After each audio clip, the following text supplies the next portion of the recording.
A presentation about archaeology, history, culture, including Rembrandt, Michelangelo, and Shakespeare, and the Bible.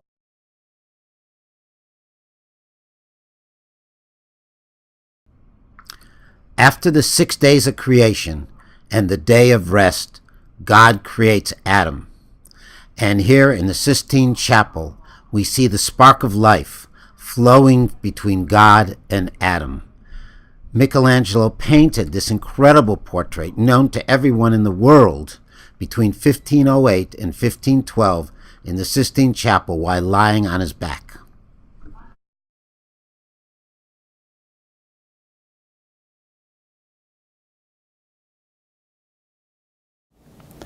A long time ago, in a land called Mesopotamia, the land bounded by the Tigris and Euphrates, which was at the eastern edge of the Fertile Crescent, a man was born named Abraham. And that man, Abraham, perceived that there was one God. And that God told Abraham to go forth to the land that he would show him. Lech lecha, the Lord said. But how did Abraham know where that land was? Perhaps he had a map. And here is a Babylonian map from that time, a few hundred years before Abraham. And Abraham must have known certain things, such as the story of the flood. And here we have the Babylonian Gilgamesh epic that it records the story of the flood. The only difference between the story that we know in Genesis and this is the order in which the birds went forth and which came back and which did not. So here in the Gilgamesh epic, at the end, a raven is released and he did not circle back to the boat.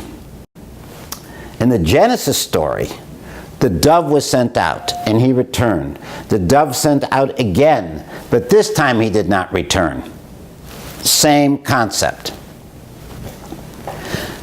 But Abraham and his friends were farmers, and they needed to know how to set the boundaries of fields. So remarkably, we have a mathematical tablet from that time that shows what school children were learning. It essentially is the Pythagorean theorem, a squared plus b squared equals c squared. Look at the questions.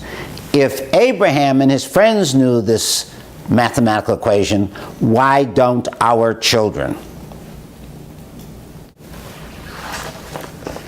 Abraham also knew that there was a code of law. One of the earliest codes of law. It was called the Code of Hammurabi, and here it is. It's in the Louvre Museum. But what is the difference between the Hammurabi Code and the Code of Ethical Monotheism? The difference is very simple. The laws applied to different people based upon their status in society, slave or free man. But in the Abrahamic concept, the concept all men are created equal before God. And Abraham arrives in Jerusalem and he meets Melchizedek, the king of Salem. And here we have the first mention of the city Jerusalem, the Jebusite city Jerusalem, at the very time of Abraham. And then Melchizedek says, "Blessed be Abram of God Most High, creator of heaven and earth." Remarkably, in 1971, outside the walls of Jerusalem, an ostraca was found that states, "El, creator of the land."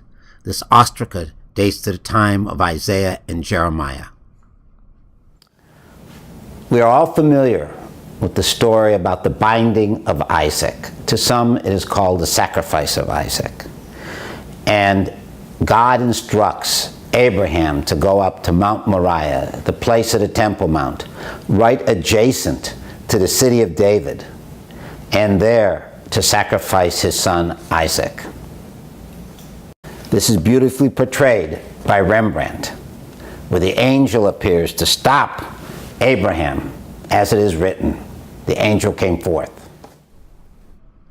And here is the foundation stone on Mount Moriah where the temple was built, and today it is inside the Dome of the Rock, and this is the stone upon which it is believed that Abraham was to sacrifice Isaac.